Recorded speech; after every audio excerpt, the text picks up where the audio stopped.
Hey everybody, it's Matt. Welcome back to the Journey Church podcast. If you haven't yet, be sure to subscribe to this podcast so you can automatically get our weekly episodes. And you might want to go ahead and subscribe to our Journey YouTube channel as well. You'll find messages, music, interviews, inspiring stories, and more for you all right there. Now, I hope this episode helps you take your next step in following Jesus.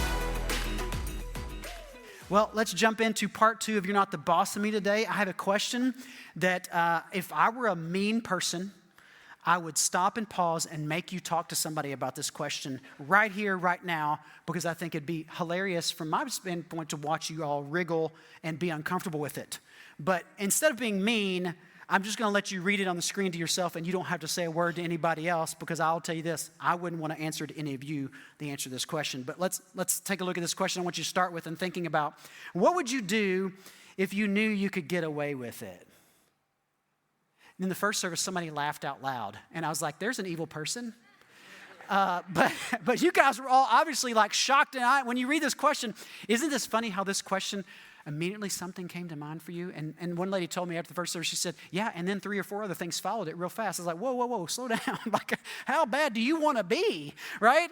But this question, this is so funny how a question like this cuts through like what we talked about last week. Matt opened this series, You're Not the Boss of Me, with this idea that we oftentimes, we manage our behaviors with people really well most of the time, right? We've got we know how what we're supposed to say to those people when they make us angry at work, or we know how we're supposed to respond to her when she does this, and we know all those different pieces that we're supposed to do, managing that behavior. But when you ask this question, it goes straight past all behaviors and goes straight to like, what do you want to do? What do you wish you could say to her tomorrow at work? And what do you wish you could do to him this week later? Like, all that comes to bear, and you're like, oh, crud, I have some nasty stuff inside of me.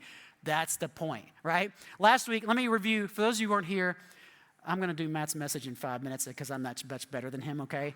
So if you weren't here, here's 5-minute version. No, you should go watch it online. He did a great job last week with this. But here's the basic idea so we can get into it. The You're Not the Boss of Me series start with this idea from Jesus. He said, but the things that come out of a person's mouth come from the heart, and these defile them. And we know this, right? We've had things just come spewing out of us on our family and our friends and on people we work. And normally we're like, man, I'm so good about keeping that stuff inside. But when you ask the question, what would I do if I knew I could get away with it? And you're like, oh gosh, that's gross inside of me. We learn this kind of basic principle about ourselves because what's in your heart will spill out on those closest to you at some point, won't it? Like, it will happen. And here's what I know for everybody in the room. It has happened this week for you, hasn't it? I mean, I didn't do anything to hurt anybody's feelings this week, but I'm sure you guys did. Right, here's what I want to address. The first emotion I want to get into in this series, because this series is about the emotions that will become our bosses if we're not careful. If we all have these things in our heart that we wish we could get away with, sometimes it does spill out. And that emotion that we have when something spills out that we didn't want to let out, but we know it's in there, and gosh, man, and then we do it and we hurt somebody's feelings, or we hurt the people closest to us, or we hurt the people we really don't care about, but man, we probably should care about. When that happens, that emotion called the guilt hits us, doesn't it? Can we talk about guilt today without being like super like emotional about it? But guilt is just a simple thing for us. Let's just start with a very simple definition so we're on the same. Guilt is just the emotion when we know that we've done something wrong. I'm not talking about a false guilt. I'm talking about, you know that feeling when you said that thing or you did that thing and you knew it was wrong, and now you have to deal with that emotion of guilt. That thing, because it does happen to us all, we're all in the room. So let's just go ahead and do this together. Who did something this week that you feel guilty about? Great, a few of you participated. I thought I was going to be the only one. We have to almost be like, everybody in the room like, yes, we all have this guilt. Here's the problem. Guilt creates a debt. Like, even in our language, if you've taught your kid to apologize, or maybe when you're talking to a friend about something you did wrong and you've got this guilt and you're carrying it, even the language, we talk about this debt we owe somebody else. Like, think about things you say about apologies. You say, go to the next slide, I owe her an apology. You actually say it out loud. I owe them something. Well, a debt is a gap that you've created by something you've done wrong, and you feel like there's something you should do to make up for it. Or, I don't know how I'll make it up to them. I've said that before. Like, you see what you've done to people. And let's just be real for a second. You may have stolen something from them, not a physical item, but something you can't replace. Like, when you said that to her, you took her self-worth. And when you did that to him in that last relationship and you cheated on him, you stole his trust and his security in any future relationships he may have. We steal things from people all the time. And it's a real thing. Guilt is a real thing that, listen, it's a good thing. Guilt shows us we're wrong. But if you're like me, right, that debt starts to feel like a weight on us, doesn't it? Because guilt is something we have to carry with us, and there's definitely there's a gap there. And I don't know about you, but I don't know how to give somebody self-worth back to them that I stole. And I don't know how to give back trust that I've stolen. I don't know how to give somebody that security that I took from them. I don't know how to do that. That's a big gap. And here I am carrying this around like this debt I owe them feels like a weight. Man, and if I don't like that feeling, and I don't ever, usually what I do is I hide my guilt with some other emotions. Now, I don't know what you do, but these 4 things often pop up, and I don't even want to consider my guilt because I'd rather be angry or resentful or prideful or judgmental. Because in that way, I can hide what I've done wrong around these other emotions. Well, I'm just angry at them because of what they did to me, and it's not really, I didn't do anything that wrong. And then pride comes in and like, man, I'm actually in the right. What I said to them, I was actually right about. And then, and then it gets real bad. I start to resent them. And I'm the one that did something, I'm resenting them for making me feel bad. And then I'm like, oh, judgmental. Well, nobody's getting in. If I can't get it right, nobody's getting it right. I know you don't feel these things. I'm just talking about me for a second, right? We hide our guilt behind this, don't we? Oh, man. We can mess ourselves up. We miss so many great opportunities because we are trying to hide around this. And here's the kind of like the kicker for it. The reason we do this is because it's easier to condemn everyone else in our lives than it is to deal with our own condemnation, isn't it? It's easier to just bring everybody else because if I can't meet my own expectations, then nobody else is going to meet expectation. I'd rather condemn everybody else along with me rather than me having to deal with the fact that I feel like I've done something terribly, terribly wrong. So, how do you deal with it? I'll tell you 2 ways I deal with it.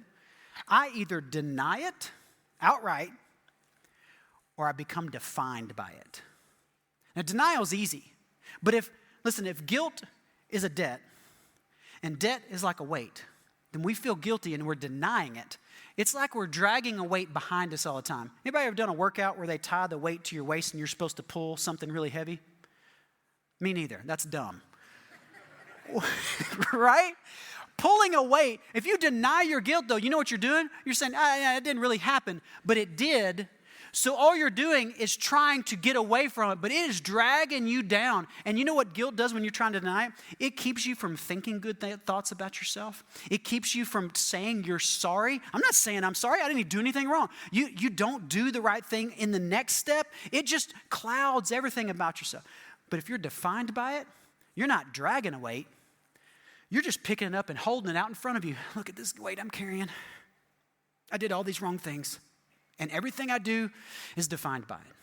And you're holding this weight out in front of you. And you miss opportunities for good things in your life because you remember and you think, I can't have anything good. I should punish myself more for what I've done wrong.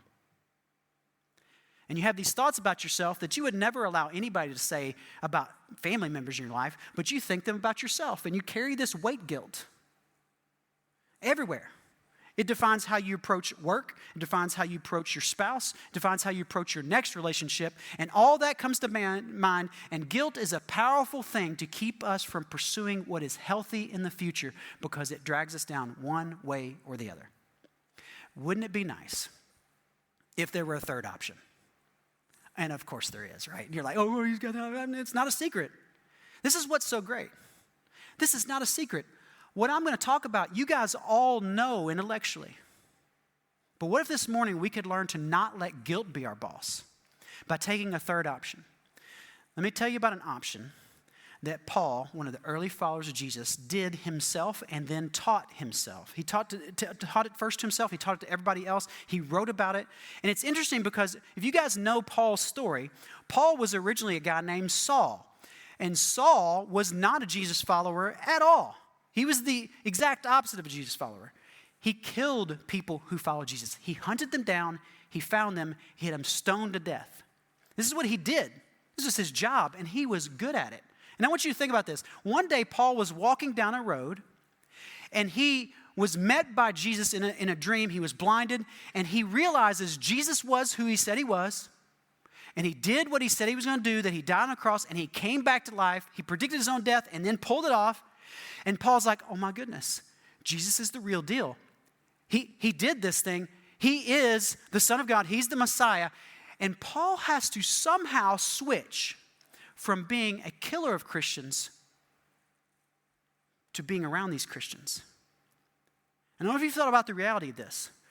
Paul had to walk into towns and meet face to face with people of family members that he had killed.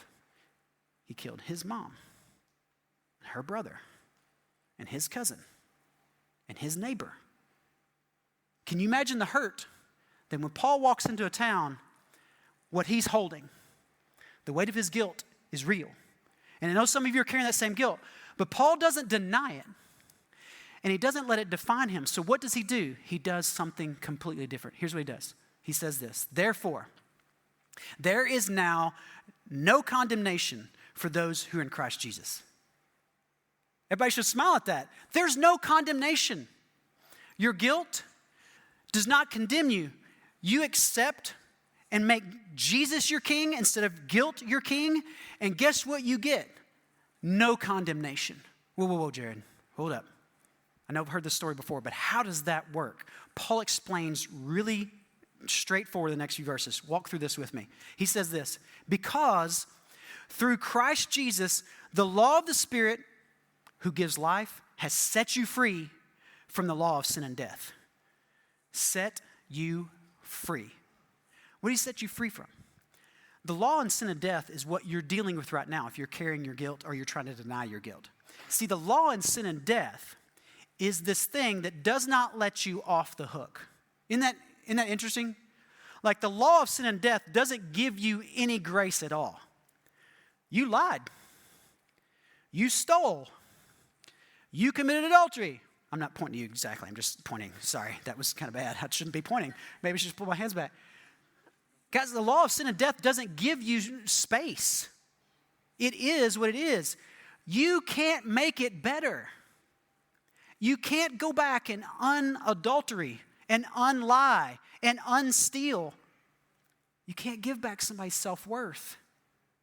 You can't give back safety stolen.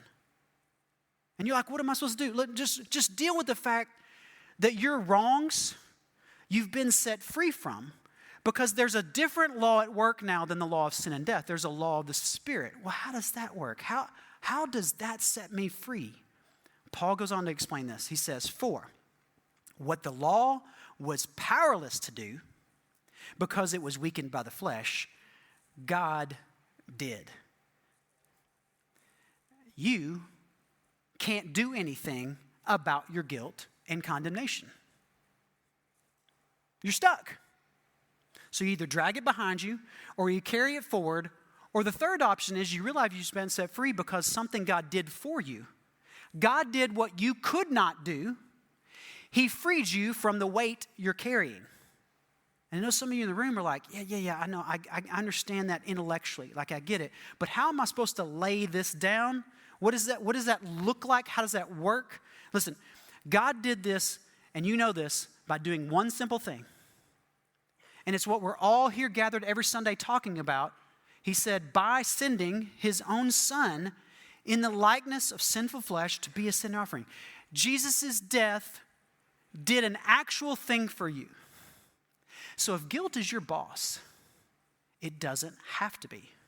This is what we do every single week and talk about. Like if you're carrying guilt behind you or in front of you, you don't have to. And listen, if you're a Christian today and you're trying to drag your own guilt behind you, you're just doing that of your own, you're beating yourself up on it. Because Jesus came to solve that problem for you. He sets you free from it. Let me just make it really super clear and out front on you the screen, because when you read the word, sometimes it makes a difference. Jesus took our sin when he died on the cross. He took it. Gone. which means, what did Paul say in the first verse we read today? What was the very first line? Therefore, there is now what? No condemnation. Jesus took our condemnation when he died on the cross. He did it both. She's like, yeah, I get it. He died for my sins. I'm forgiven now. But man, no. You're no longer condemned. Yes, you did something wrong, but you're not condemned for it. How is that possible? Because Jesus set you free from it. His death took it from you. So listen, if you accept the fact that you did something wrong, and then you accept the fact that Jesus died to do something for you, you're free. And so many of us in this room are trying to drag our guilt and carry our guilt when we don't have to. God doesn't look at you and go, I just wish you could get it right once. No. You know what he sees when he looks at you? I love you. I'm so glad you're set free from what my son did for you. I'm so glad you are free now to take the next step. So listen, it's not just being free in this guilt-free environment, be like, yeah, I did wrong, but I'm okay. Okay, there's some consequences to what you've done wrong. There may be some restitution you take, but let me give you some practical things that may guide your thinking this week around this guilt you're carrying. You ready? Here's number one I want you to remember when you think about that Jesus set you free. Number one, you can no longer condemn yourself because you are not yours to condemn. Now listen, if you've given Jesus your life, if you said, oh, Jesus, I'm going to surrender to you because of what you did for me, then Jesus has become your boss. And if your boss does not condemn you, you can't condemn you. For some of you in this room, this is blowing your mind because you thought Jesus was just like a fun thing to talk about that would get you into some sort of heavenly place someday. No, it's for you right now. Do you realize he set you free from that? So you can't condemn yourself. So those thoughts that run through your head all the time about that thing that 20 years ago you did to her, or that thing a week ago you did to him, you don't have to condemn you for it. You are not condemned by that anymore. Number two, your guilt will remind you, but it won't define you. You ready for this one? You ever been in a conversation with somebody, and then you start to remember a conversation from back in the past, and that voice in your head says, yeah, but you did this. Remember that? Remember doing that? Yeah, that's going to happen again because you're terrible. You're a terrible person, and you're guilty. But if you've given over your guilt, and Jesus is your boss, and guilt is your boss, guess what you can do? You can be reminded of his graciousness, not your guilt. This is a great week. Thanksgiving can mean something brand new to you this week. Do you realize that you can, when you feel that guilt coming back, and you think it feels like it's going to be a weight on you again, you can say, no. I am so grateful that what Jesus did for me, it freed me from that guilt. I don't have to hold on to this anymore. It's not defining me. It's not something I'm going to deny. I really did it, but I am not defined by it. So when you're reminded of your guilt, don't let it drag you down that road. Instead, let it point you toward the gratefulness you have for Jesus. Truth number three, you can no longer condemn others. Yeah. It's going to be hard this week, isn't it? Because here's where I get, and here's where I know you get too. You start to feeling free of your own guilt, and all you can see is everybody else's. But that's called being a hypocrite. You don't get to condemn anybody else. Why? Because if they're in Jesus, and listen, even if they're not, you are. And Jesus didn't make you condemner of all people, even the people that hurt you. You don't get to condemn others. You get to show them the love that you got for all the wrong you did. Instead of punishment, you got life. What if you could bring that to the people that you feel like you want to condemn, but instead of bringing condemnation to them, instead of condemning them, you try to bring life to them. And you offer what has been offered to you. Changes Thanksgiving dinner just a bit. It may be hard, it may be difficult, but you don't have the space to stand anymore in condemnation. Here's the last one, and this is the biggest one. Listen, the first three, I know you're calling like, yeah, I get it. This last one, it's a little sticky. But number 4 is the most powerful. Because when you can get this number 4th truth nailed down, guilt will not have power on you. You ready? You hurt other people, you did it. You really did it. You hurt them. Number 4, you are free to make restitution without expectations or excuses. Here's the big one. I know you can't give back their self-worth or their trust or the safety or whatever it is you stole from them. You can't do anything about that. But what if in your humility and your authenticity, you went and said, hey, I know I was wrong. I should not have said blank. And you stopped right there. You don't expect them to say, oh, you're forgiven. It's fine, honey. Come on over here. You don't expect anything. You don't expect them to embrace you. You don't expect them to say sorry for what they did to you after that. You don't expect anything in return. And you don't add on the end any excuses. Boy, I'm really sorry for saying this. But man, when you said this, I got really hot and I just couldn't handle it anymore. Nope, no excuse. I did what was wrong regardless of what you did. No expectation, no excuses. And you're looking at me like, I don't know if I can do that. I know. It's hard, right? But this is the thing. If you're truly free from your guilt and guilt isn't driving you, then what's driving you in this situation? Gratitude and love. I am grateful. I have been forgiven. God has forgiven me. There's no guilt on me. I did wrong. I'm going to admit it. I'm going to face up to the consequences of it. But I'm okay with that because I'm not going to let guilt be the boss of me. I'm going to say sorry where it's due, and I'm going to hope and pray that God does what I can't do. He brings healing, and He gives them back something that I can't give them back. It's amazing when you apologize with humility and authenticity, what God can do in somebody's heart to heal it over time. Trust can be returned eventually. Their self-worth can be healed. Their safety that they lost can come back. You know why? Not because you do anything. You're just saying you're sorry. But you're admitting it and then let God do His work in somebody else's heart. The power of this. Do not let guilt drive you. Whether it's a weight behind or a weight you carry. There is too much at stake for you to do this. So I have one last question for you, and it's a zinger. You ready? Here we go. Are you tired of carrying the weight of your guilt? Some of you in this room today, listen, you can just lay that guilt down. You don't have to carry it. It doesn't have to define your life. It doesn't have to keep you from having good things in the future. You don't have to drag it forever because you're denying it. You can release it. And it's super, super simple. Admit it. Tell Jesus you're sorry. Accept His forgiveness. And then go say you're sorry to the person you hurt. That's it. Do not let guilt be the boss of you this season. Don't let guilt boss you around.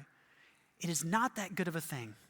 It is a great flag for when you've done something wrong, but it should never stay up the whole time because you deal with things quickly. You say you're sorry quickly. You admit your wrongs quickly. And you move toward restitution the best you can because you are free from condemnation. There is now no condemnation in Christ Jesus. Can I pray for us this morning? Why don't you bow your heads? And while you've got your head bowed, let me just say this to those of you who are really holding on to a heavyweight guilt, and this is not something that you know how to get rid of. Can I just walk you through this again? You can just pray simply right now in your seat where you're at. You can deal with your guilt. It is not that difficult to say. But if your heart is weighed down, would you just release the guilt? Would you just say out in your head what you did wrong? Would you admit it? Would you then tell Jesus you're sorry for it and you want to accept His grace? And then would you make a commitment in your mind today to go talk to the person you've hurt? God, I pray this morning. God, I would love for Thanksgiving to be a true Thanksgiving for people in here who are carrying a lot of guilt, who are trying to deny their guilt and drag it around with them. God, would you just help them release it?